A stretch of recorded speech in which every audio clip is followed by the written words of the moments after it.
Olá, sétimo ano, tudo bem com vocês? Estamos aqui hoje, né, para a nossa aula escola, tá certo? Nossa aula é escola, tá? Que nós iremos hoje ver, né, o que são os antônimos. Vamos estudar um pouquinho sobre os antônimos, tá certo? E fazer uma pequena revisão aí, né, dos verbos e de locução verbal, tá certo? Vocês já viram no sexto ano, tá? Mas aí vamos fazer uma revisão para vocês relembrarem, né, o que vocês já sabem, tá certo? E aí vamos executar nossa atividade, tá bom? Do nosso livro. Então vamos lá para essas explicações, prestem atenção, tá certo? Para vocês aprenderem direitinho e aí desenvolver as atividades com êxito, tá bom? Até porque isso é importante para a gente, né, enquanto estudante, tá? Que são esse assunto de verbos mesmo, vai percorrer, né, vai aí estar com vocês até o ensino médio, tempo que vocês já, né, prestem atenção para ir relembrando o que vocês já viram e o que esqueceu, né, ser ativado novamente. Então vamos lá. Então vejam só, gente, como eu falei, né, nós vamos ver aqui os antônimos e vamos revisar aqui verbos e locução verbal, tá certo? Prestem atenção. Então vejam só, pessoal, como está aqui, né, posto no quadro, os antônimos são as palavras que expressam sentidos contrários entre si. Então, eles vão expressar ali sentidos opostos, né? Como aqui o exemplo que eu coloquei, feliz e triste. Né? Feliz é o contrário de triste, não é isso? Aqui também tem claro e escuro, né? Então, vocês já conhecem esses antônimos, né? Já sabem, né, que eles significam o oposto um do outro, certo? É um conteúdo simples, tá bom? E aí, nós temos muitos outros, né? Como alto e baixo, né? Tem sentidos contrários, sentidos opostos, então são chamados de antônimos, tá certo?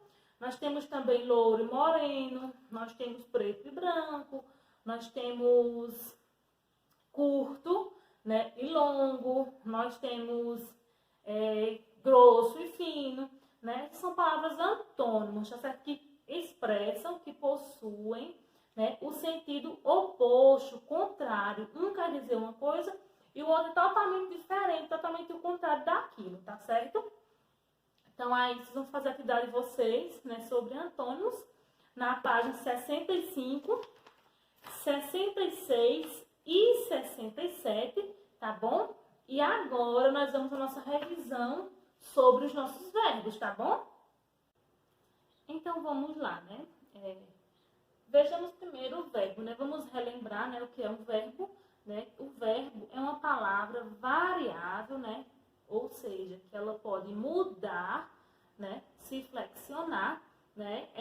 E indica uma ação, um estado, mudança de estado, fenômeno natural, né? Ou fenômeno da natureza. Então, o verbo ele pode mudar, né, de acordo com flexionar-se no tempo, certo?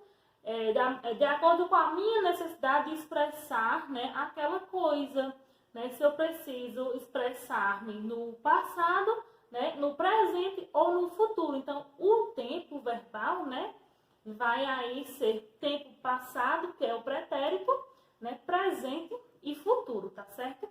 Então, isso, né, tem um verbo, é uma palavrinha que vai estar indicando uma ação, um estado, mudança de estado, né, ou um fenômeno natural, certo? Já a locução verbal, né, como vocês já sabem, uma locução é quando tem mais de uma palavrinha. Então, no caso dos nossos verbos, né, nós chamamos de locução verbal quando eu tenho duas palavras ou mais, né, que expressam ou que têm o sentido ou valor de uma, né? No caso dos verbos aqui, nós temos o verbo auxiliar e o verbo principal, né? Nós vamos chamar de locução verbal a essa junção de duas ou mais palavras que têm o valor ou sentido de uma só, ok? Então, gente, eu trouxe aqui para vocês alguns exemplos, né? Para vocês refrescarem aí um pouco sobre os verbos, tá certo? Então, nós vamos ver aqui alguns verbos e vamos, né, dizer aqui o que é que ele está expressando, tá certo? Então, olha, eu trouxe o menino corre rápido, né? Então, o verbo ocorre aqui, ó, expressa uma ação, tá certo? É uma coisa que o menino está praticando ali, então é uma ação.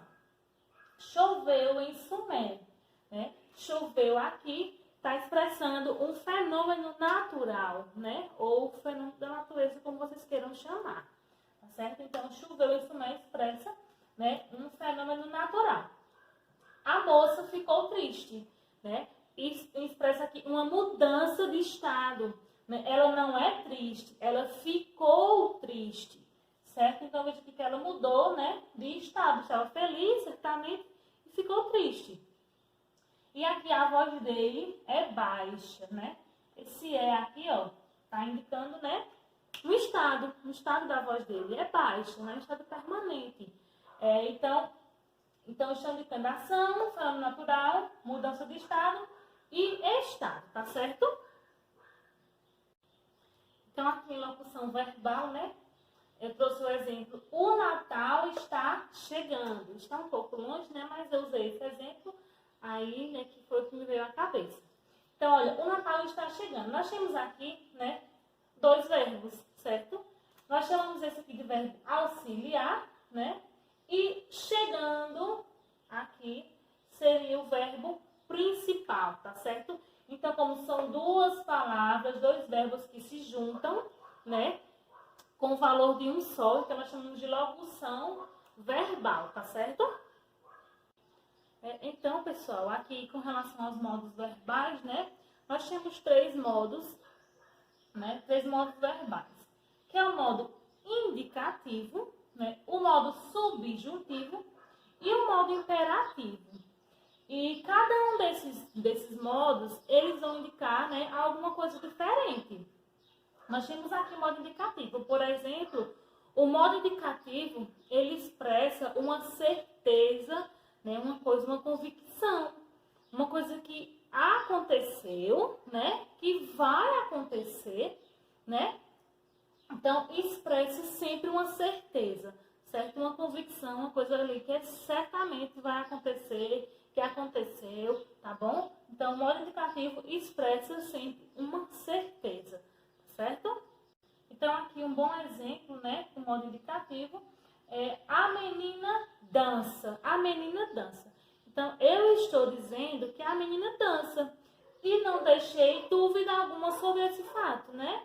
Então, isso aqui é uma certeza, um modo indicativo, porque eu estou afirmando que ela dança, certo? Eu não deixei nenhum ar de dúvida, né, sobre o fato da menina dançar, tá certo? Então, isso aqui é um modo indicativo, que vai expressar uma certeza, né, para a gente.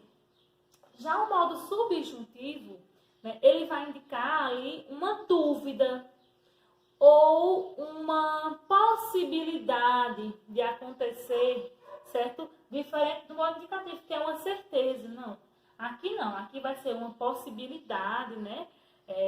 Vai deixar um ar de dúvida, certo? Quando nós formos ler, né, a gente vai entender que aquilo ali, a gente não sabe se é certo, né? Sempre vai deixar ali um ar duvidoso, ok? Então, vejam aqui no exemplo do modo subjuntivo, né? Que tem assim, ó, se ela dançasse bem, seria chamada. Então, digamos que nós estamos aqui num contexto, né, de um concurso de danças. E aí, né, eu coloco, se ela dançasse bem, seria chamada, né? Então, aqui vocês veem, né, claramente que ela não foi chamada. Eu não sei se ela será chamada, né? E não há uma possibilidade de ela ser chamada, né? Se ela dançasse bem, seria chamada. Então, expressa uma possibilidade, né? Uma hipótese aí dela ser chamada para esse concurso, né? Não é uma certeza, como aqui, como eu coloquei, a menina dança, né? Então, vejam a diferença, né? Indicativo é uma certeza, né? E subjuntivo é uma dúvida, uma hipótese, né? Uma possibilidade, um desejo ainda, né? Então, agora vamos ver o modo imperativo. Aqui no modo imperativo, pessoal, né? O modo imperativo, ele vai expressar uma ordem, um conselho, uma instrução, tá certo? Ele é muito utilizado, né? Nas propagandas, né? Publicitárias aí, nos anúncios, tá certo? Usando esse modo imperativo do verbo para convencer, né, aquela pessoa que está ali vendo, né, aquele anúncio a fazer a sua compra, né? É usado também receitas, né, para instruir, né, a pessoa a fazer aquela coisa ali que está dizendo na receita. Então, é usado para convencer, né, alguém a fazer alguma coisa, certo? Então, quando eu digo assim, ó, menina, agora dance, né? Eu estou mandando essa menina dançar, tá? Eu não estou deixando um ar de dúvida, né? Nem também uma certeza. Eu estou pedindo para ela dançar, ou mandando ela dançar, ou aconselhando ela a dançar, né? Então, o modo imperativo, ele vai expressar aí uma instrução, um conselho, um pedido, tá certo? Ou ainda uma ordem, tá bom? Então, são esses três, né, os modos verbais, o indicativo, subjuntivo e o imperativo, tá certo? Vamos agora ver os tempos verbais, tá certo? Então, aqui com relação aos tempos, né, os tempos verbais, nós temos três tempos verbais, que é o pretérito, ou passado, né, que vai expressar uma coisa que já aconteceu, tá bom? Nós temos o presente, né, que indica coisa que está acontecendo ali no momento, né, e o futuro, que é uma coisa que irá acontecer, certo? Que vai acontecer. Então, pretérito, presente e futuro, tá certo? Então, o modo indicativo, né, ele possui seis modos, seis maneiras de expressar, né, o tempo. Nós temos os pretéritos, tá certo? Que são o pretérito perfeito, pretérito mais que perfeito e pretérito imperfeito. O que é que nós vamos ver aqui? Esses três, depois vamos para os outros três, tá bom? São 6 no total e vamos lá, preste atenção. O pretérito perfeito, né? Como tem aqui pretérito, é a coisa que já está no passado, tá? Perfeito, né? Então, indica uma coisa que já foi, que ocorreu no passado e que foi totalmente concluído, certo? Que aconteceu e foi finalizado, certo? Então, um exemplo, eu posso dizer dessa forma, assim, se eu dizer assim, ó, eu já estudei, né? Já estudei, então passou e eu finalizei, eu já estudei, certo? Então, está no pretérito perfeito, porque já aconteceu e está totalmente concluído, tá bom? Então, o pretérito mais que perfeito já é um pouco diferente. O pretérito mais que perfeito, né, ele vai expressar ali uma ação, né, ou um fato ocorrido no passado, né, anterior a outro fato que também ocorreu no passado, né? Então, vai dizer uma coisa que já aconteceu, né, e que aconteceu antes de outra coisa que também já aconteceu. Então, por exemplo, quando eu digo assim, ó, o teatro começou, né? O teatro começara, ou já havia começado, quando ela chegou. Então, quando ela chegou no teatro, a peça já havia começado, né? Então, o teatro havia começado quando ela chegou. Então, isso tudo foi no passado, né? E o teatro, né, quando ela chegou, a peça já tinha iniciado. Então, são duas ações, né, dois fatos que ocorreram no passado, um antes do outro. Então, se chama pretérito mais que perfeito, tá bom? Eu posso dizer assim também, os alunos já haviam saído quando a professora chegou, né? Então, a professora já passou esse fato. A professora chegou na sala e quando ela chegou, os alunos já tinham saído. Então, são dois fatos do passado que um ocorre, né, antes do outro, certo? Por isso que eu chamo pretérito mais que perfeito. Já o pretérito imperfeito do indicativo, né, vai expressar um fato, né, ocorrido no passado, sem início e fim definidos, né? Pode dar uma ideia de continuidade que acontecia ali, né, frequentemente. Por exemplo, quando eu digo assim, olha, eu brincava muito aqui, né? Então, eu brincava muito aqui. Estou falando que sempre ocorria esse ato de brincar aí, né? Mas eu não digo quando eu comecei a brincar e quando foi que eu parei de brincar, né? Então, chamamos de pretérito imperfeito. Quem não tem noção, não sabe, né? Quando começou e quando terminou, tá certo? Então, se chama pretérito imperfeito, né? Então, o exemplo que eu dei foi: eu brincava muito aqui, tá certo? Gente, já aqui no presente do indicativo, né? Indica, né, ou expressa alguma coisa, né, um fato que acontece no momento da minha fala, né? Tá acontecendo ali no presente. Então, se eu disser assim, olha, Neide vende lanche, né? Neide vende lanche. Então, ela está ali, está no momento, ela está vendendo o lanche dela. Então, está no presente. Então, Neide vende lanche, né? Expressa o presente, né? O verbo está no presente do indicativo, tá bom?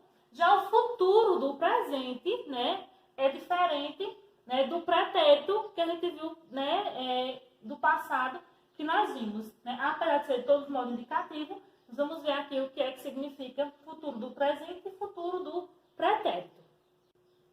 No futuro do presente, né, no futuro do presente, a gente expressa, né, alguma coisa, um fato que é posterior, né, vem depois do momento da minha fala, né? Por exemplo, quando eu falo assim, olha, os meninos da turma vão fazer um piquenique, né? Então, vai acontecer ainda, eu estou falando agora, mas ainda vai acontecer. Por isso que é futuro do presente. Do indicativo, porque eu tenho certeza que vai acontecer isso, tá certo? Então, futuro do presente é quando eu falo alguma coisa que ainda vai acontecer, mas que eu sei que vai acontecer, tá certo? Já o futuro do pretérito, né, é um pouquinho diferente do futuro do presente. Então, aqui no futuro do pretérito, né, nós temos aqui, vai indicar um ato, né, que pode acontecer, mas que depende de alguma coisa para se concretizar. Então, eu falo de uma coisa que vai acontecer, né, mas que não é certo, depende de alguma coisa, de uma situação para se concretizar. Quando eu digo assim, eu jogaria se não tivesse chovido, né? Então, eu iria jogar se não tivesse chovido, mas choveu, então certamente eu não, né, fui jogar. Então, indica uma coisa que vai acontecer, né, mas que depende, né, de um fato para se concretizar. Não tenho tanta certeza se vai acontecer, né? É mais assim, uma hipótese, tá certo? Então, olha só, pessoal, já que o modo subjuntivo, né, ele vai indicar ali hipóteses, né, o pretérito imperfeito, ele vai estar indicando fatos que, né, poderiam ter acontecido, mas que já não aconteceram, né, porque eles estão no passado, então não tem como acontecer mais. Então, já não aconteceram, tá certo? E um exemplo, eu posso dizer assim, um exemplo, a menina teria comprado a bola se tivesse dinheiro. Então, ela teria comprado, não tem como ela comprar mais, né? Porque já passou essa oportunidade, digamos assim, né? Então, indica uma coisa que já aconteceu, né? Que não tem como mais acontecer, né? E aí, não aconteceu por conta dessa hipótese que não foi, né? No caso da menina que não comprou a bola porque não tinha dinheiro, né? Não teve a oportunidade de comprar, então não pode comprar mais, que já está no passado, tá bom? Já no presente subjuntivo, né, vai indicar alguma coisa que está ali no momento, mas que para acontecer, né, precisa, né, de algum outro fato. Quando eu digo assim, tomara que ela consiga chegar a tempo, né? Então, eu não estou dando uma certeza que ela vai chegar. Estou, né, desejando que ela chegue a tempo de pegar o ônibus, de chegar a tempo para a aula, né? Então, não é uma certeza, mas está no presente, né? Subjuntivo porque é uma hipótese, né? Uma condição, tá? Já o futuro do pretérito, do subjuntivo, né, vai indicar uma coisa que pode acontecer, né, mas ainda é uma hipótese, ali uma condição, tá certo? Então, expressa algum fato, né, alguma coisa que pode acontecer, né, mas que também vai depender aí, né, de alguma coisa. Quando eu digo assim, por exemplo, se eu estudar mais, terei uma melhor nota, né? Então, quando eu digo se eu estudar mais, terei uma melhor nota. Eu não estou falando que não é certeza que eu vou estudar, né? É uma possibilidade, né, de eu estudar e tirar uma nota melhor, tá certo? Então, no futuro do pretérito do subjuntivo. Já o modo imperativo, né, há dois modos, né, do modo imperativo. Há o modo imperativo afirmativo e o modo imperativo negativo. No modo afirmativo aqui, né, como o nome já diz, nós iremos afirmar alguma coisa, né, fazer alguma afirmação de alguma coisa. Já é negativo é uma negação, tá certo? Quando eu digo, por exemplo, assim, feche a porta da sala, né? Eu estou dando uma ordem ou uma instrução, né, afirmativa, né? E quando o negativo vai ser sempre antecedido da palavra não, né? Então, quando eu digo assim, não feche a porta da sala, né? É uma forma imperativa, né, negativa, certo? Porque está aí falando, né, negando alguma coisa, né? Então, agora, para finalizar aqui, né, as formas nominais do verbo, né? Nós temos três formas nominais, né, do verbo, que são infinitivo, gerúndio e particípio, tá certo? Cada um deles vai expressar uma maneira diferente ali, né, de colocar o verbo, tá certo? Então, olha, a forma infinitiva, né, vai expressar a forma verbal em potência, como, por exemplo, aqui eu coloquei repetir, né, geralmente termina com R, certo? Repetir, iludir, tá? Já o gerúndio, né, vai expressar ali a ação em desenvolvimento, se desenvolvendo, termina com NDO, né, geralmente, como repetindo, iludindo, certo? E a forma particípio, né? O particípio, né, vai indicar aqui o processo, né, finalizado. O resultado de um processo. Como eu falo aqui, repetido, né, tá? Me dizendo já uma conclusão de um processo repetido. Geralmente termina com DO, né? E eu posso usar também iludido, ofendido, né? Ofendido, ofendendo, ofender, certo? Então, são essas três formas aqui nominais, né, dos nossos verbos. Então, qualquer dúvida, entre em contato com o Tia, tá bom? Que está aqui para ajudar vocês. Então, beijos e até a próxima aula.